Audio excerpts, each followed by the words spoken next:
Découvrez les archives sonores des sœurs Minocha, une aventure épistolaire pour tous les amoureux de la nature, de l'histoire et des découvertes géographiques. Dans le silence d'un cottage battu par l'hiver, une sonnerie inattendue vient bouleverser la routine d'Athéna Minocha. Une mission scientifique, des papillons au comportement étrange, un nouvel assistant un peu trop bavard et surtout, un pendentif qui semble décidé à révéler ses secrets. Ce premier épisode marque le début d'un voyage où la rigueur scientifique d'Athéna va se heurter à quelque chose qu'elle n'a jamais voulu affronter. L'inexplicable.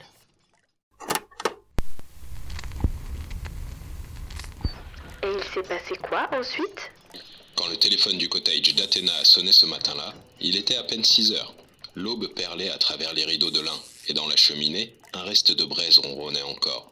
J'aime passer du temps à l'herbier quand j'ai besoin de silence. Mais ce jour-là, le silence n'a pas duré. Waouh, pas mal Eugène comme intro. Quoi ? Mais tu enregistres ? Je te racontais juste ce qu'il s'est passé. J'aime bien ton côté conteur, je crois. On verra ce que ça donne. Lieu, le cottage d'Athéna, l'herbier.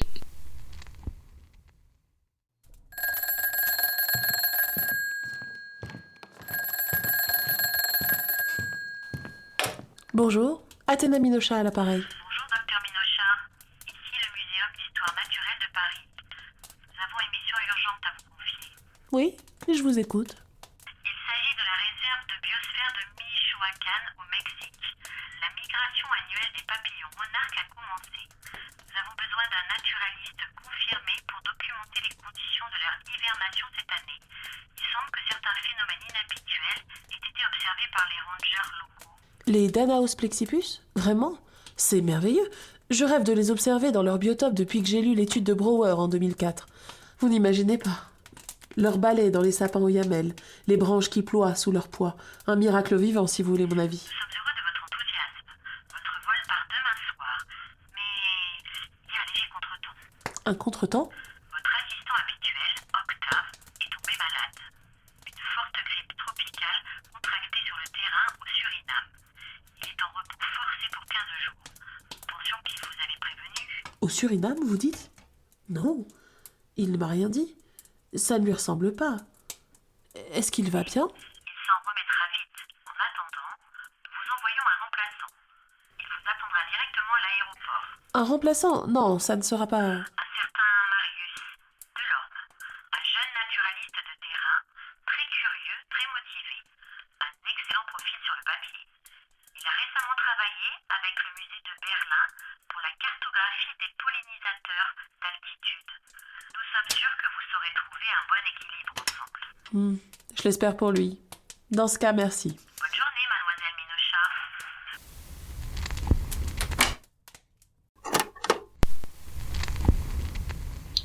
Oula, je connais ce ton-là chez Athéna. Celui de la tempête qui se prépare. Athéna n'aime pas les imprévus. Elle aime encore moins qu'on les lui envoie sans demander son avis. Surtout pas des assistants qui n'ont pas été triés sur le volet, testés, approuvés et validés par au moins 2 ans de terrain à ses côtés. Mais elle n'allait pas refuser une migration de papillons monarques. Même si Marius Delorme allait sans doute se faire piétiner par ses exigences dès la première escale. Ça c'est certain. Écoutons ça. Premier contact avec le jeune Marius. Spoiler, ça commence avec des papillons et ça finit avec une tension passive-agressive palpable. Lieu, l'aéroport Charles de Gaulle. Mesdames et messieurs, le vol Air France AF 423 à destination de Mexico. Entrée 1427B. Journal de terrain, Docteur Minocha. Note pré-départ. Aéroport Charles de Gaulle, terminal 2E. En attente du collaborateur désigné par le muséum. Conditions climatiques, à destination, tempérées en altitude, froide la nuit. Équipement scientifique en soute, échantillon stérile prévu. Objectif principal, observation et documentation comportementale des Danaos plexipus en phase d'hibernation. État d'esprit, mitigé. Docteur Minocha, Marius Delorme, c'est moi. Désolé, j'ai failli vous manquer. J'étais en train de noter les motifs de camouflage d'une Vanessa Atalanta, juste à l'extérieur. Vous avez vu comme elle s'adapte à l'urbanité. Fascinant. Bonjour. Ah, bonjour, monsieur Delorme. Appelez-moi Marius, voyons. J'ai votre fiche sur moi depuis 3 jours. J'ai relu pollinisation et stress thermique chez les lépidoptères 3 fois, pour être sûr d'être à la hauteur. Vous avez une plume remarquable, franchement. Et vos relevés sur les populations du Svalbard, brillants. Merci, mais nous partons pour le Mexique, pas pour l'Arctique. Bien sûr, mais la rigueur, elle se sent dans tout ce que vous faites. Et je suis ravi de vous accompagner. Vous savez, les monarques, c'est mon sujet de mémoire de master. J'ai même passé 3 jours à Uruapan à essayer de comprendre leur sens de l'orientation par rapport au champ magnétique terrestre. Bon, j'ai fini avec 2 côtes fêlées à cause d'un bus, mais j'ai appris plein de choses. Vraiment? Ah, et j'ai aussi apporté mon propre matériel d'écoute pour les ultrasons. Je sais que c'est pas encore totalement prouvé, mais certains chercheurs pensent que les papillons pourraient réagir à certaines fréquences aiguës. J'aimerais tester ça si vous êtes d'accord, bien sûr. Il y a un papier en novembre. Je suis au courant, mais pour le moment, j'aimerais surtout en bas. Je prends votre valise. Je vous ai aussi imprimé le plan de la réserve, avec les altitudes précises. Ah, et j'ai noté 3 endroits où les papillons semblent se regrouper plus densément cette année. Les guides locaux m'ont confirmé ça par message. Je parle un peu espagnol, hein. Pas couramment, mais assez pour dire peligro de deslizamiento, si jamais on glisse sur la mousse. J'espère qu'on sera côte à côte dans l'avion. J'ai une carte mentale des trajectoires migratoires à vous montrer. Je suis sûr que ça va vous plaire. Enfin, si vous aimez les cartes. Vous aimez les cartes? J'aime le silence, monsieur Delorme. Mes dieux, mais quelle pipelette. Cette archive va être sans fin, chère Lila. Il va falloir couper dans le vif, je le crains. Athéna déteste qu'on dérègle ses routines, et elle apprécie encore moins les bavardages d'inutiles. Lors de l'embarquement, 2 minutes 45 après leur rencontre ce jour-là, Marius parla exactement 23 minutes et 14 secondes sans interruption. Un record. Le vol Paris-Mexico allait durer 11 heures. Arrivé dans la réserve de biosphère, altitude 3100 mètres. Température 11 degrés. Niveau d'émerveillement intérieur d'Athéna, probablement illégal. Nous avons bien entendu coupé les bavardages incessants de Marius. Les 2 scientifiques viennent d'arriver après 3 heures de route depuis l'aéroport de Mexico. Et leur comité d'accueil les attend déjà au portail.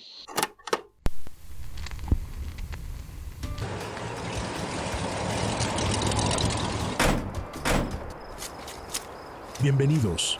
Qué alegría tener a representantes del Museo de París aquí con nosotros. Soy Esteban, responsable del sector este de la reserva. Il nous souhaite la bienvenue au nom de toute l'équipe de la réserve. Il s'appelle Esteban. Il est responsable du secteur Est. Et il dit que c'est un honneur de recevoir des représentants du Muséum de Paris. Mucho gusto, señor Esteban. Es un honor? C'est comme ça qu'on dit, non? C'est très bien, Marius. Nous avons préparé tout pour vous. Le matériel, l'hébergement, les autorisations et aussi quelques petites surprises. Les papillons sont très actifs cette saison. Beaucoup plus que d'habitude. Plus que d'habitude? En quantité? En comportement? Les deux, ils volent, plutôt, plus vite. Et certains ne dorment pas la nuit, et pas au bon endroit. Mais vous verrez, vous êtes là pour ça, non? Ils ne dorment pas? C'est fascinant. Est-ce qu'on a vérifié les niveaux de température moyenne? Ou les pics de CO2? On vérifiera, Marius. Esteban, est-ce que je peux me balader seul dans la réserve? Juste 1 heure. J'aimerais humer l'espace, sentir où il faut que j'aille. Je promets de ne pas sentir des sentiers. Claro que si, mais seulement 1 heure. Et si vous croisez le puma, dites-lui bonjour de ma part. Je n'ai jamais été très sociable avec les félins. Je peux venir avec vous. J'ai mon carnet, mes jumelles, mes échantillons de résine et... Non, Marius, pas cette fois. J'ai besoin de solitude pour me concentrer et écouter ce que la forêt a à dire. Ah, oui, bien sûr. Vous avez raison. Toujours commencer par le silence. C'est ce que vous me disiez dans votre conférence à Nantes. L'observation précède la compréhension, non? Exactement. J'aimerais que tu partes avec le groupe de biologistes anglais, s'il te plaît. Ils sont déjà en haut du sentier du Mirador. Ils cherchent des signes de prédation inhabituels sur les colonies. Tu les rejoins? Absolument, avec plaisir. Je vous enverrai un message si je vois quelque chose d'étrange, ou de beau, ou les deux. Non, pas de message. Juste, fais attention à toi. Ils sont là, pas encore visibles, mais je les sens. comme une onde, quelque chose de dérangé dans leur rythme.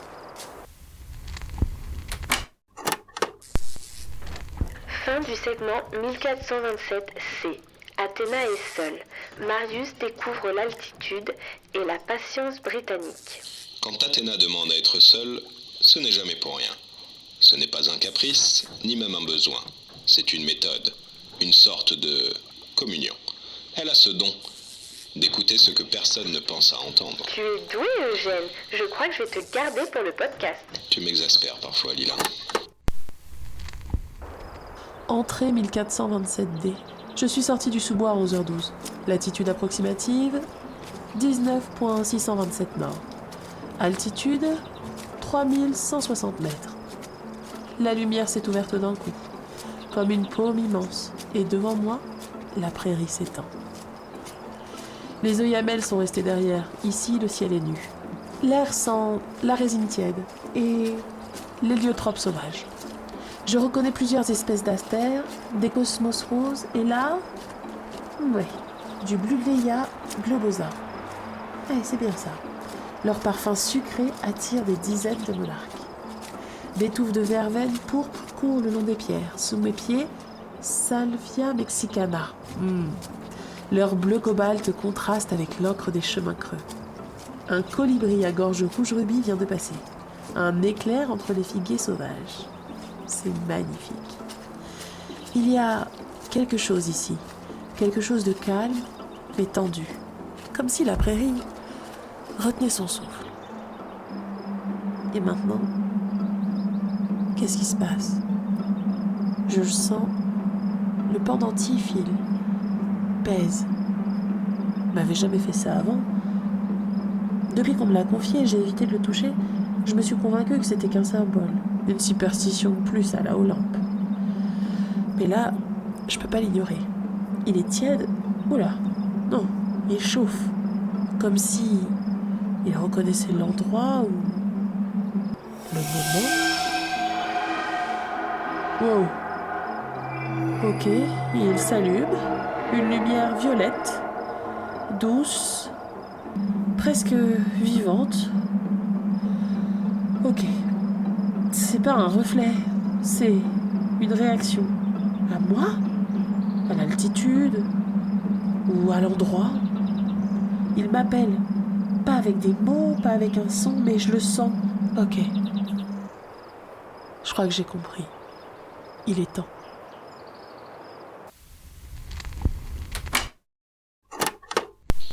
Athéna n'a jamais aimé la magie, ni ce mot, ni ses usages.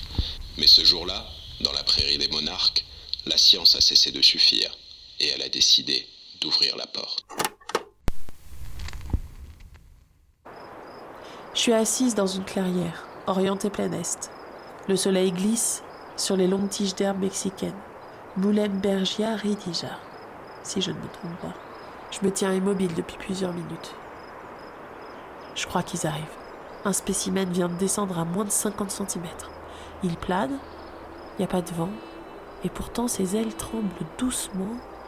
Les motifs sont classiques, à l'orange vif avec veines noires saillantes, marge ponctuée de taches blanches régulières.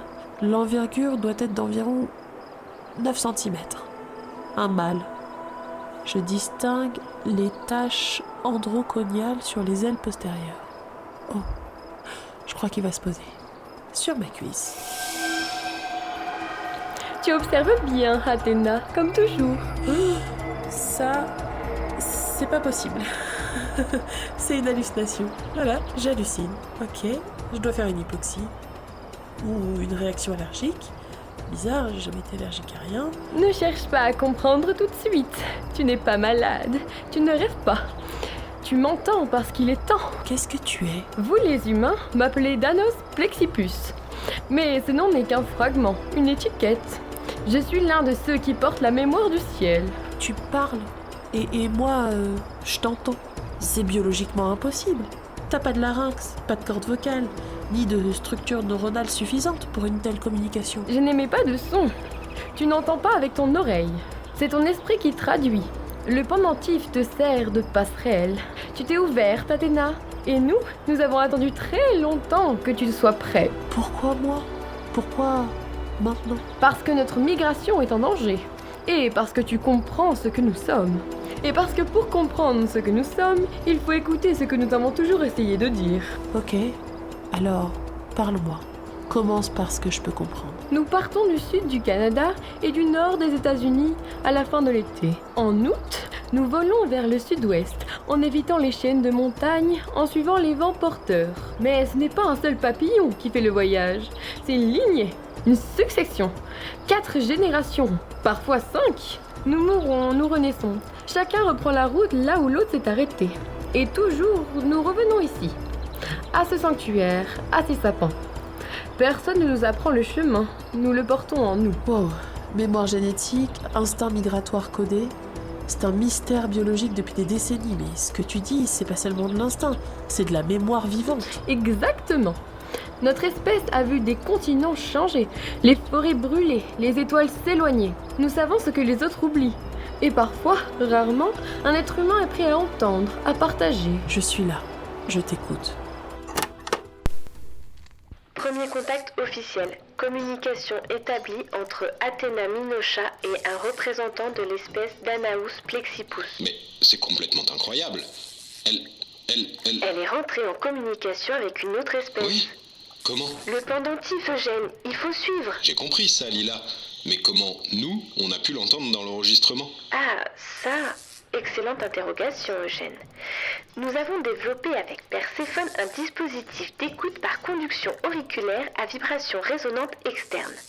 Il ne s'insère pas dans l'oreille, mais repose contre le pavillon, transmettant les vibrations sonores par voie osseuse. Ce système capte non seulement les sons ambiants, mais, et c'est là le cœur de l'innovation, les fréquences neuroperceptives générées par le pendentif d'Athéna.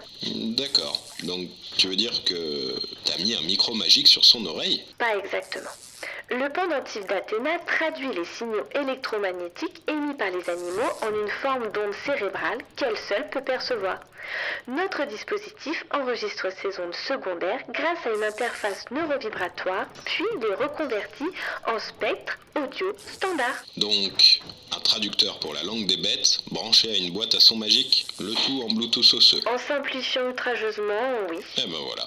Fallait commencer par là. Et on capte les chuchotis de Gerboise comme s'ils étaient dans la pièce avec nous, grâce à une boîte Bluetooth magique. Génial. On appelle ça l'interface animasonique Minocha. Prototype unique, version 1.3.7, en constante amélioration. Note pour moi-même, ne jamais sous-estimer les sœurs Minocha. Allez, continuons avec la fin de leur discussion. Tu m'as raconté tant de choses sur vos routes invisibles, vos tempêtes, vos deuils. Je n'imaginais pas que les papillons se souviennent.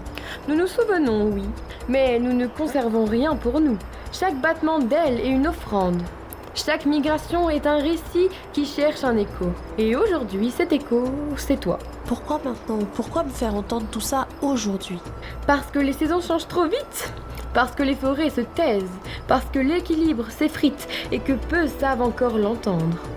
Tu es venu en tant que scientifique. Tu repartiras avec plus qu'un carnet. Je suis pas sûre d'être à la hauteur. Tu l'es déjà.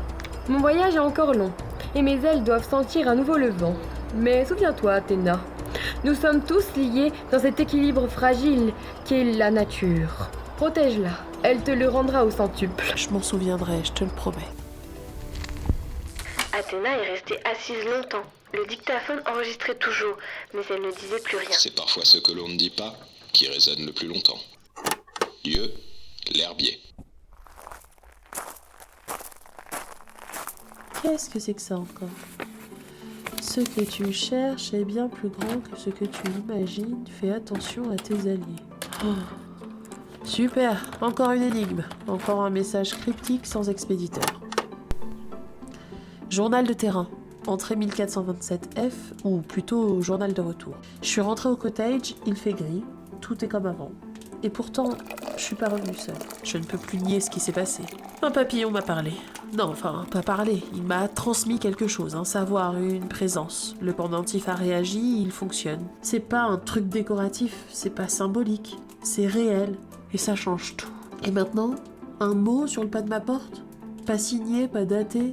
Fais attention à tes alliés, mais qu'est-ce que ça veut dire? Marius? Octave? Eugène? Olympe?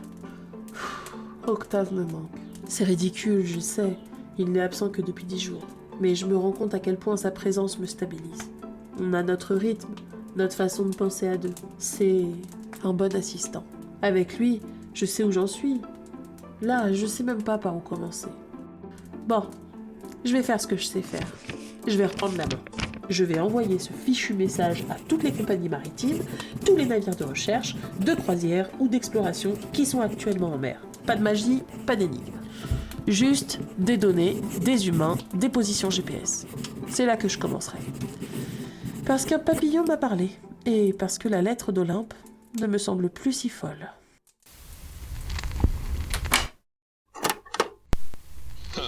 Athéna a toujours fait preuve de persévérance, et ce, dans tous les domaines.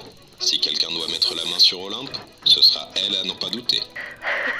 Olympe n'aura nulle terre ou mer où se cacher.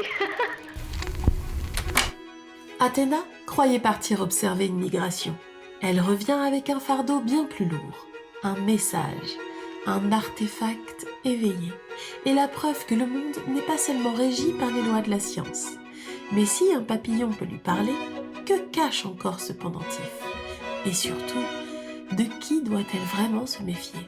La suite nous le dira. Ce que vous venez d'écouter, ce n'est qu'un fragment. Les lettres Minocha, ce sont aussi de véritables courriers, envoyés chaque mois sur papier, scellés et livrés dans votre boîte aux lettres. Pour plonger plus profondément dans les aventures des sœurs Minocha, rendez-vous sur minocha.fr.